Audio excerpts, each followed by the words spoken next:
রসালো এই পিঠা থাকলে আর অন্য পিঠা খেতে ইচ্ছেই করবে না। যাকে খাওয়াবেন সে শুধু বারবার চেয়ে চেয়ে খাবে। এই যেন এক অন্যরকম রসালো পিঠে, না দেখলে বিশ্বাসই হবে না। খেজুরের গুড়ের সাথে খেতে তো অমৃত লাগে। শীতে একবার হলেও এই পিঠে বানিয়ে দেখবেন, মুখে লেগে থাকবে। তো চলুন রেসিপিটি শেয়ার করি। 1 কাপ মুগ ডাল আগের দিন রাতের বেলা ভিজিয়ে রেখেছিলাম। এখন এগুলো দেখুন ফুলে অনেকটা ডাবল হয়ে গেছে। আর মুগ ডালটা কিন্তু ভাজা ছিল না। যদি আপনি চান তাহলে হালকা করে একটু ভেজে নিতে পারেন। তারপর ভিজিয়ে রাখলে সারা রাত যখন ভিজবে তখন এগুলো নরম হয়ে যাবে। এখন আমি একটা ব্লেন্ডারে নিয়ে সবগুলো ডাল পেস্ট করে নিয়েছি। আর যেটুকু জল ছিল ভিজানো সেটুকু জল দিয়েই পেস্ট করেছি। সাথে 1/2 কাপ পরিমাণে দিয়ে দিলাম চালের গুঁড়ো। চালের গুঁড়োর পরিমাণ যেন বেশি না হয়, 3 ভাগের 1 ভাগ দিতে হবে। লবণ দিয়েছি সামান্য একটু, আর দিয়েছি মিষ্টি জিরা। আর এখানে চিনির পরিমাণটা আমি খুবই সামান্য দিয়েছি। চিনিটা আপনারা আরেকটু বাড়িয়ে দিলে টেস্টটা কিন্তু ভালো আসবে। এবার সবগুলো উপকরণ খুব ভালো করে একদম হ্যান্ড উইক্সের সাহায্যে নেড়েচেড়ে মিশিয়ে নিচ্ছি। আর ব্যাটারটা কিন্তু অবশ্যই স্মুথ হতে হবে, কোনো রকম দানা দানা ভাব যেন না থাকে।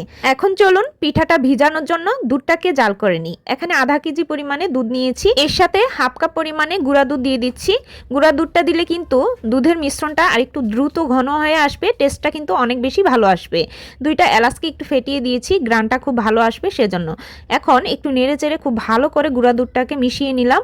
মিশিয়ে নেওয়ার পর ভালো করে একদম বলক একটা নিয়ে আসতে হবে। যখন একটা বলক চলে আসবে তখন এর মধ্যে আমি 1/2 কাপ পরিমাণে দিয়ে দিলাম খেজুরের গুড়। গুড়টা কিন্তু ভালো হলে দুধটা কেটে যায় না, তাই আগে থেকে একটু যদি গলিয়ে তারপর ব্যবহার করেন দুধের সাথে তাহলে কিন্তু দুধ কেটে যাওয়ার সম্ভাবনা থাকবে না। আমি সাধারণত যে কোনো কিছুতেই মিষ্টি জিনিসটা একটু কম ব্যবহার করি। আপনারা কিন্তু এখানে গুড়ের পরিমাণটাও আরও 1/2 কাপ বাড়িয়ে দিতে পারবেন। মিষ্টির ব্যালেন্সটা যদি আরেকটু বাড়ানো যায় তাহলে কিন্তু খেতে আরও ভালো লাগবে। এখন চলুন তেলটা খুব ভালো করে গরম করে নিয়েছি। যে ব্যাটারটা তৈরি করে রাখলাম সেখান থেকে ঠিক একই পরিমাপ করে সবগুলো ব্যাটার তেলের উপর দিয়ে দিলাম। যখন এগুলো তেলের উপর ছাড়বেন তখন চুলা আঁচটা অবশ্যই লোয়ে রাখবেন, নাহলে কিন্তু দেওয়ার সাথে সাথেই এগুলো পুড়ে যাবে বা কালারটা চলে আসলে ভিতরটা কাঁচা থেকে যাবে। তো চুলা আঁচটা লোয়ে রেখে এগুলো ছেড়ে মিডিয়াম আঁচে সবগুলো একটু লাল লাল করে সুন্দর করে ভেজে নিতে হবে। আবার খুব বেশি লাল করার প্রয়োজন নেই, এরকম একটা কালার চলে আসলেই নামিয়ে একটা সাইডে রেখে দিচ্ছি। পিঠাটা চাইলে আপনি এই অবস্থায় ভেজেও খেতে পারেন। এখন যে দুধটা জাল করে রেখেছিলাম সেটা হালকা কুসুম গরম অবস্থায় আছে, এর মধ্যেই সবগুলো পিঠা ছেড়ে দিলাম। আর এবার একটু হালকা করে নেড়েচেড়ে মিশিয়ে নিচ্ছি এপাশ ওপাশ, যাতে করে খুব ভালোভাবে মিশ্রণটা ভিতরে প্রবেশ করতে পারে। 2 থেকে 3 ঘন্টার মতো রেস্টে রেখে দিয়েছি, এতে করে দুধের মিশ্রণটা খুব ভালোভাবে পিঠার মধ্যে প্রবেশ করেছে। আর এই যে পিঠাটা দেখুন কতটা রসালো হয়ে গেছে। আপনি চাইলে আরও বেশি সময় ধরেও পিঠাটা ভিজাতে পারেন।